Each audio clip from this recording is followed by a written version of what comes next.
criou o canal, a gente tá falando da Lacrate, né? Uhum. Porque o própria linhagem, né? O pessoal do Twitter, acho que a gente já criou a linhagem pra...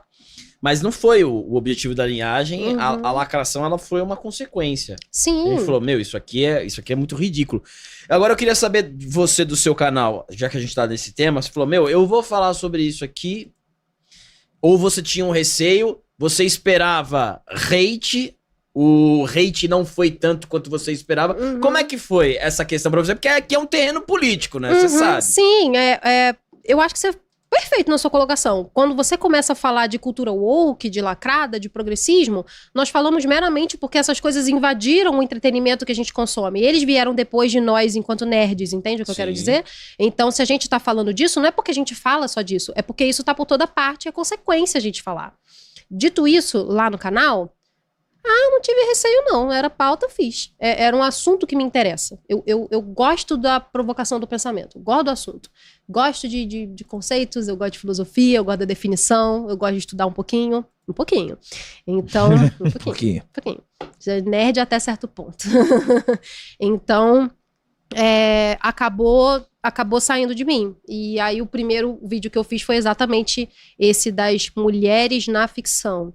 Eu consumi bastante conteúdo, mas lá de fora eu não tinha visto muita gente fazendo aqui do jeito que eu fiz. Porque eu vejo muito assim, faz parte da pauta, né? Vamos analisar o filme e tal. E aí você pega e fala, pô, mas a lacração, não sei o que e tal. Eu via de uma maneira mais espalhada, diluída.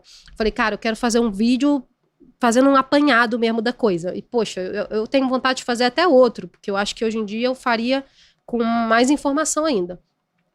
Aí eu quis fazer o apanhado.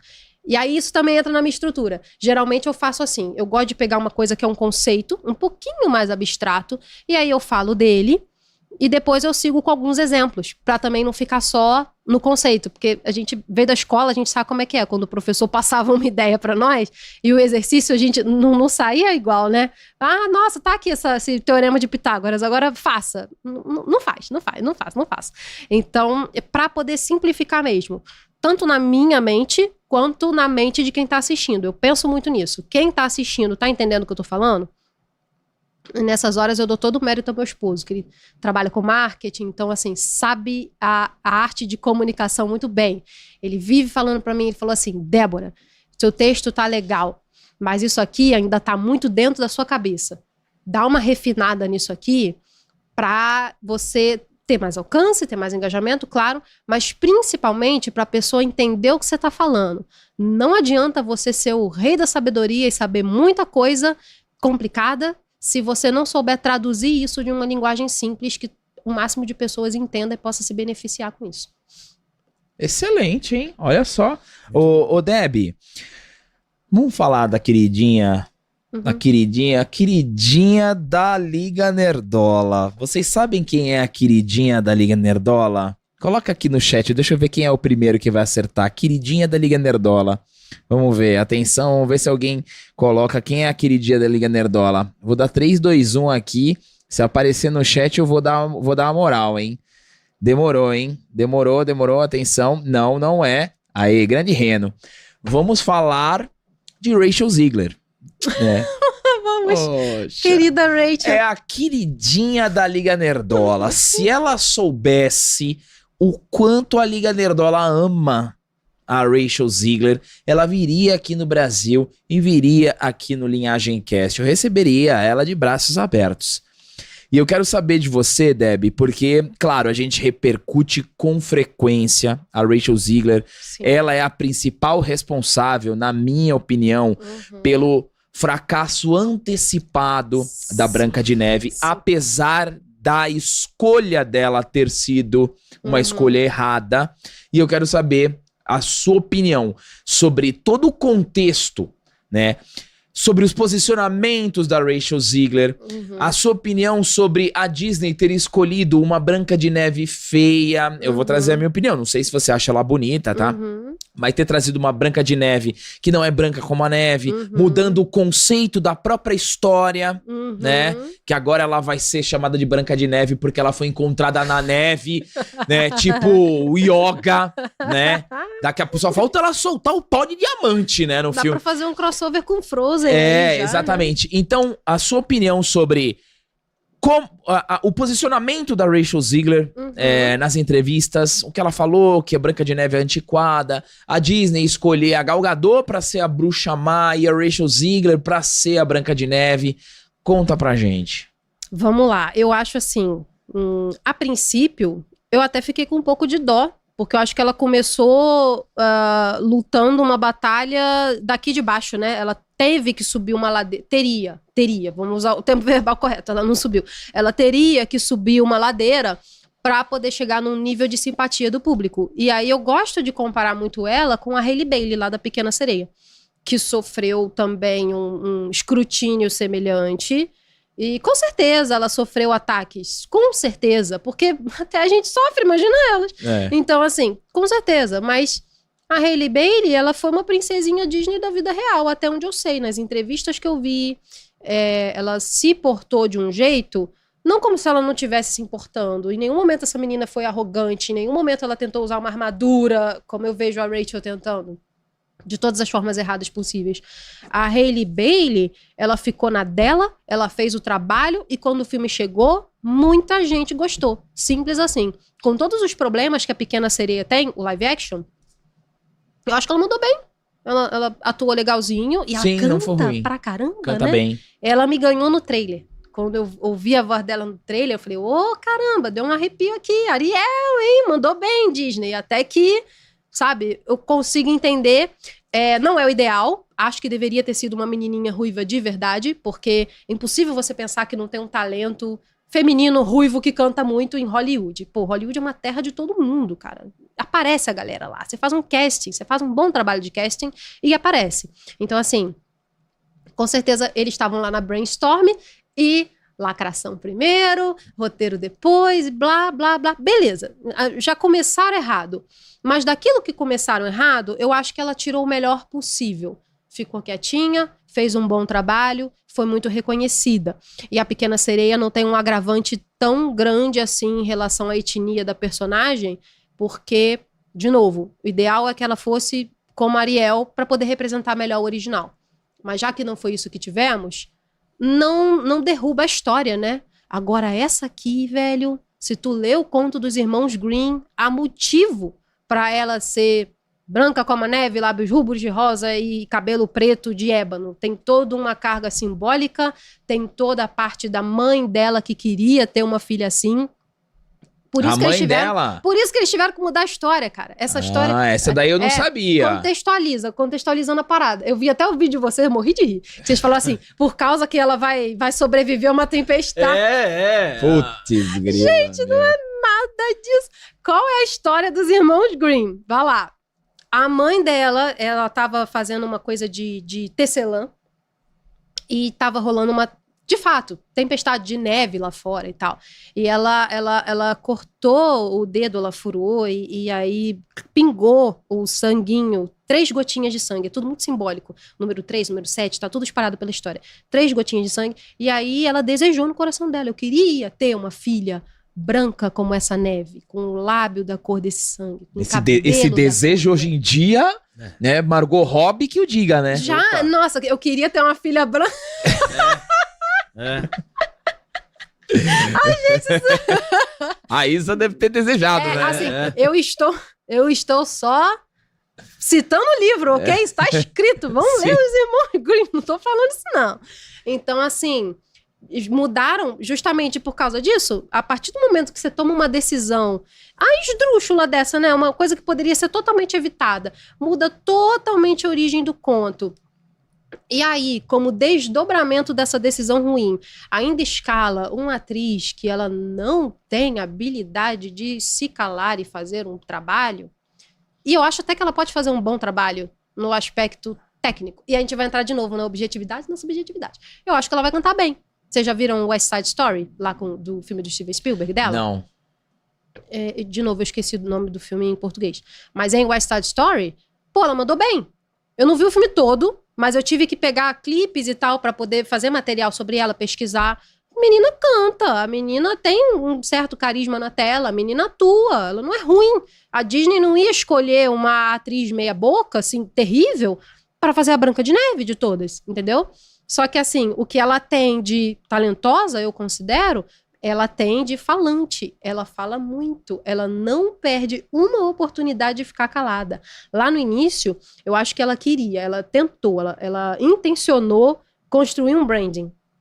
Eu acho que ela queria ser meio Jennifer Lawrence. Sabe? Mais sincerona, mais diferentona. Isso. Eu acho que ela queria conectar, de repente, com a fanbase mais adolescente, mais a galera do TikTok. Eu não sei como esse tiro saiu. Quer dizer, eu imagino como esse tiro saiu pela culatra. E foi o seguinte: ela tentou ser uma coisa que, de repente, ela nem é.